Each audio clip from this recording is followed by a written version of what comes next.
앞으로 어떤 것들 또 방역 수칙을 중점적으로 우리가 지켜야 되는지, 특별히 또 추석 연휴 기간은 또 어떤 것들을 지켜야 되는지 좀 자세히 알아보도록 하겠습니다. 오늘은요, 김윤 서울대 의료관리학과 교수 모시고 코로나19 상황 전체적으로 짚도록 하겠습니다. 교수님 어서 오십시오. 안녕하십니까. 예, 다행입니다. 다행인 것 같습니다. 네. 38명의 신규 확진자고 국내 감염으로 따지자면 또 23명이라서 네.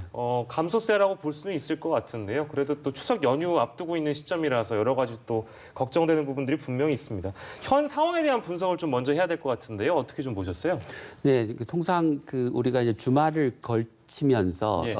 확진자 숫자가 좀 줄어드는 양상을 보여왔습니다. 이제 그럼에도 불구하고 지금 현재 국내 발생이 20명대로까지 떨어진 것은 하향 안정세라고 하는 사실을 이제 뚜렷하게 확인할 수 있을 것 같습니다. 네. 네, 그렇지만 이제 추석을 앞두고 있고 추석에 이동이 많아지고 접촉이 많아지면 당연히 감염이 늘 걸로 예상을 하고 있기 때문에 그 목표를 아마 이제 추석 연휴를 거치면서도 감염이 늘더라도 크게 늘지 않고 우리가 예. 통제 가능한 수준까지 유지하는 게 그 목표가 될 것 같습니다. 네. 예, 그렇기 때문에 추석 연휴의 방역이 무엇보다 중요한 시점인데 이제 오늘부터 귀성행렬이 이어질 것으로 보이면서 아무래도 고속도로 휴게소를 걱정하시는 분들이 굉장히 많으신 것 같습니다. 불특정 다수가 모이고 또 흩어지는 만큼 혹여나 이 감염의 고리가 되지 않을까라는 우려가 나오고 있는 건데 교수님이 보시기에 추석 연휴 동안 어떤 부분들이 가장 걱정이 되시는지도 궁금합니다. 네, 그러니까 이제 차량으로 이동을 하시면 아무래도 이제 고속도로의 휴게소를 이용하시게 될 텐데 지금 이제 정부가 코로나19의 위험을 낮추기 위해서 그 고속도로에 어느 휴게소가 어느 정도 혼잡한지를 좀 알려주는 그런 이 정보를 전광판 같은 걸 통해서 제공하겠다고 했습니다. 그래서 가능한 한 덜 붐비는 휴게소를 좀 이용해 주시면 좋을 것 같고요. 그리고 휴게소에 머물더라도 짧은 시간 가능한 머물러서 사람들의 간의 접촉을 최소화하고 이제 그렇게 하기 위해서 정부가 휴게소에서 이제 포장된 메뉴만 팔기로 했고 임시 화장실도 늘려서 가능한 한 이제 국민들이 적게 시간을 머무를 수 있도록 그렇게 한 것 같습니다. 그리고 머무는 동안 방역 수칙을 철저히 지킬 수 있도록 인력을 추가 배치해서 마스크 쓰고 거리 유지하고 하는 등의 지침들을 잘 지키는지를 국민들도 잘 지키시겠지만 지키지 않는 경우에 대비해서 아마 도움을 주시려고 하는 것 같습니다. 그래서 이런 것들만 좀 잘 지켜도 우리가 고향에 다녀오시면서 좀 안전하게 다녀오실 수 있지 않을까 싶습니다. 예. 일단 가시는 길에 휴게소 많은 분들이 좀 조심하셔야 될 것 같고요. 그리고 이런 조사 결과가 좀 나와서 이것도 볼 건데 가족 간 감염이 지역사회 감염보다 6배 이상 위험도가 높다 이런 조사 결과가 나왔다고요. 네. 그래서 이제 추석 연휴 되면 내려가셔서 혹은 이제 고향에 가셔서 가족들을 만나기 때문에 이제 이 부분이 늘 걱정이 되고 있어 왔는데 어떻게 좀 가족 간 감염을 우리가 좀 대비할 수 있겠습니까? 어떤 걸 좀 신경 써야 될까요? 그러니까 먼저 말씀하신 6배라고 하는 것은 이제 코로나19에 걸린 사람과 같은 공간에 있는 접촉자인데 그 접촉자가 이제 가족일 경우, 집 안에서 접촉한 경우와 집 바깥에서 접촉한 경우에 이제 아무래도 집 안에서는 오랫동안 같이 있고 음식도 같이 먹고 하니까 발병률이 높을 수밖에 없는 것이고요. 이런 점들을 이제 고려하면 같은 공간에 있더라도 우리가 평소에 같이 사는 한 가족인 경우에는 어쩔 수가 없지만 이제 먼 가족 또는 지인들과 만나는 경우에는 가능한 한 마스크를 쓰시고 음식을 같이 먹는 경우라도 음식 먹는 경우만 짧은 기간 마스크를 벗고 그 이후엔 반드시 마스크를 쓰시고 음식 먹는 경우에도 가능한 한 이제 말은 좀 적게 하는 게 빨리 이제 음식을 먹고 마스크 쓰고 또 대화를 나누는 등의 수칙을 지키면 좀 감염 위험을 가족 간에도 예, 예. 줄일 수 있지 않을까 싶습니다. 예, 예. 워낙 긴 연휴가 이어지기 때문에 가족분들과 보다 오랜 시간을 보내게 됩니다. 그런 만큼 이제 가정 내 방역에도 좀 철저히 신경을 써주셔야 된다라는 말씀 저희가 다시 한번 드리고요. 그리고 사망자 얘기 좀 해보겠습니다. 네, 좀 네. 계속 늘어나고 있는 상황이라서 걱정이 되는데 8월 중순에 이제 수도권 재유행 이후에 지금 코로나19로 인한 사망자가 100명을 넘은 것으로 나타나서 굉장히 그 네. 증가세가 빠르게 나타나고 있습니다. 근데 이렇게 추석 연휴가 이제 다가오면서 아무래도 고위험군인 이제 고령의 부모님들을 찾아뵙는 경우가 또 가장 걱정이 되는 네. 부분입니다. 추석 방역 어떤 부분들 좀 주의해야 되는지 짚어주시면 좋을 것 같습니다. 네. 그래서 이제 아무래도 그 고향에 계신 부모님들이 다 연로하신 분들이 많기 때문에 자칫 고향 방문이 그 코로나19 감염으로 이어지면 그게 이제 노인 환자가 늘어나고 그로 인해서 이제 치명률이 올라갈 수 있을 것 같습니다. 그래서 그 지금 고향을 방문할 때 만약 이제 함께 사는 가족 이외에 다른 분들하고 같이 가시면 차량 안에서도 마스크를 쓰시고 환기하고 이제 아무리 반갑더라도 악수나 포옹은 가능한 한 피하시고 예. 목례해 주시고 앞서도 말씀드린 것처럼 식사 같이 할 때 식사하는 시간 외에는 마스크 계속 써주시고 네. 개인 접시에 좀 나눠서 드시고 성묘가거나 하실 때도 혼잡한 시간대를 좀 피해서 접촉을 좀 최소화해 주시고 가능하면 성묘 가는 것도 최소한의 인원만 가주시고 예. 이런 식으로 그 우리가 늘 지키자고 했던 뭐 마스크 쓰고 거리 유지하고 환기시키고 이런 것들을 그 고향 방문하는 동안에도 그 지킬 수 있도록 예. 그런 원칙을 잘 지키시면 될 것 같습니다. 예, 예. 제일 걱정되는 게 아무튼 부모님들, 어르신들이고 원치 않는데도 그럼에도 불구하고 불효자가 될 수 있다는 거 여러분들 염두해 주시면 좋을 것 같습니다. 빨간 약 얘기할 건데 빨간 네. 약 뭐 다들 아실 것 같습니다. 이게 정식 명칭은 그 포비돈 요오드 액입니다. 이제 포비돈 요오드 액이라는 게 이게 코로나19 바이러스 활동을 짧은 시간 안에 중단시킨다? 이런 연구 결과가 나왔다고 그래요. 이거 좀 확인이 되면 유용해지지 않겠습니까? 어떻게 네. 전망하세요?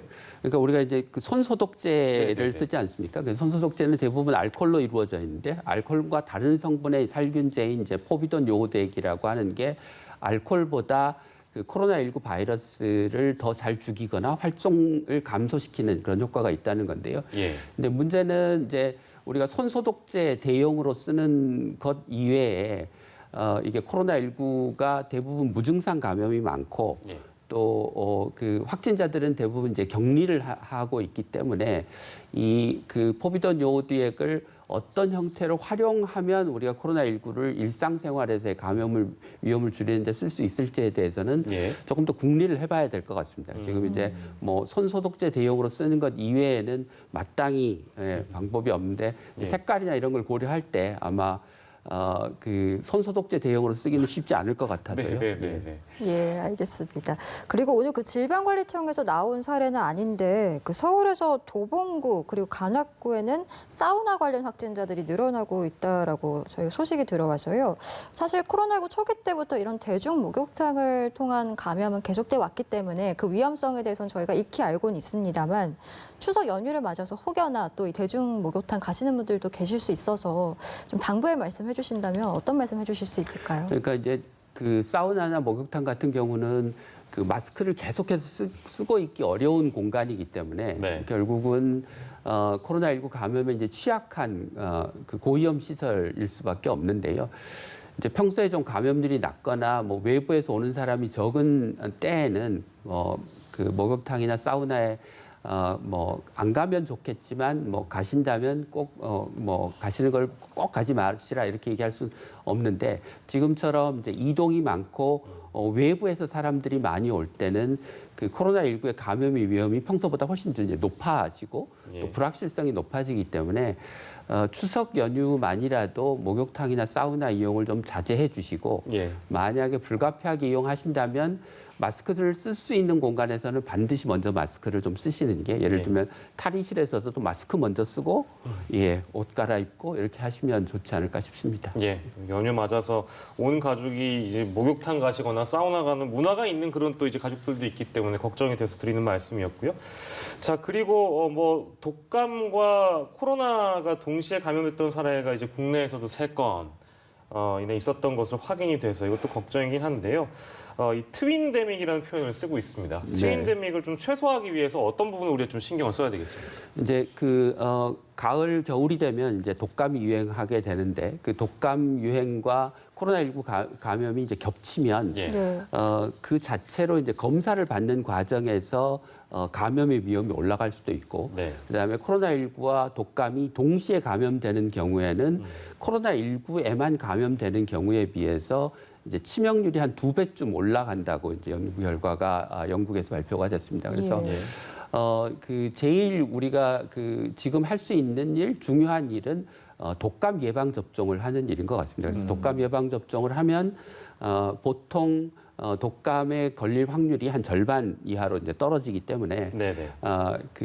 지금 당장은 예방 접종을 해서 독감 위험을 낮추는 게 제일 우선적으로 해야 될 일이고, 네. 나중에 이제 독감이 유행하는 시기에 코로나가 같이 돌면 그때는 이제 방역 지침을 지금보다 훨씬 더 철저하게 지켜주셔야 될 것 같습니다. 예, 예. 독감 얘기가 나와서 그 독감 백신 얘기도 살짝 짚어보면 좋을 것 같은데 그 상온에 노출된 것으로 의심되는 독감 백신을 맞은 사람이 지금 400여 명에 달하고 있고 심지어 질병관리청이 접종 중단을 내린 이후에도 맞은 사람이 100명 넘게 또 알려지고 있거든요.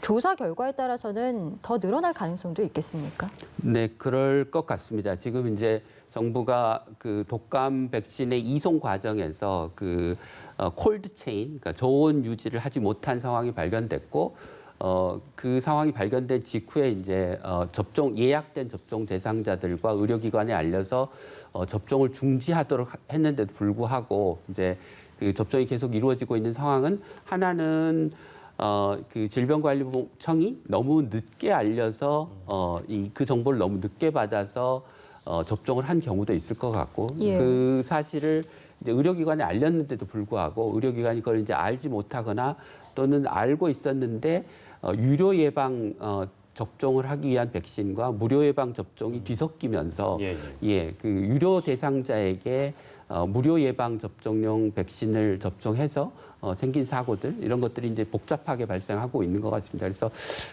지금 그 상온에 노출된 시간이 그렇게 오래지 않은 것 같기도 하고, 네. 그다음에 독감 백신이 그렇게 온도에 민감한 백신은 아니라서 큰 문제가 없을 것 같긴 하지만 차제에 그 독감 백신의 이제 온도를 유지하는 문제 그리고 이런 상황이 생겼을 때 정부가 이미 알렸는데도 불구하고 계속 백신이 접종되는 상황에 대한 진단을 좀 해서 같은 상황이 다 반복되지 않도록 하는 게 중요할 것 같습니다. 예. 이 백신 맞고 이상 반응을 일으켰던 사람이 있다고 하는데 대부분 이제 통증 사례인 것 같습니다. 네네. 근데 제 기억에도 제가 독감 예방 접종 예전에 맞아보면 그 맞은 부위에 열이 올라오거나 네. 통증이 있었던 게 저는 일반적이라고 느꼈는데 네네. 요 케이스도 지금 부작용 사례 중에 하나로 볼 수 있는 겁니까? 그렇습니다. 그래요? 그러니까 가벼운 부작용이긴 하지만 예. 백신의 부작용인 거고요. 그러니까 대개 뭐 절반 이상 그런 부작용을 겪는다고 하니까 네. 이제 가벼운 부작용은 사실 별 문제가 되지는 않지만 좀 심각한 부작용, 그러니까 뭐 과민 증상이 일어나서 쇼크에 빠진달지 또는 신경계통에 그 부작용이 생기면서 호흡 마비가 온달지 이런 이제 심각한 부작용이 올 수도 있어서 그런 경우는 계속해서 이제 이상 증상을 경험하는 경우에 빨리 보건소에 알리시고 보건소의 지침에 따라서 의료기관에 방문하거나 하는 등의 조치를 취하셔야 될 것 같습니다. 네, 알겠습니다. 오늘 코로나19 소식은 김윤 서울대 의료관리학과 교수 모시고 함께 이야기 나눠봤습니다. 고맙습니다. 오늘 말씀 고맙습니다.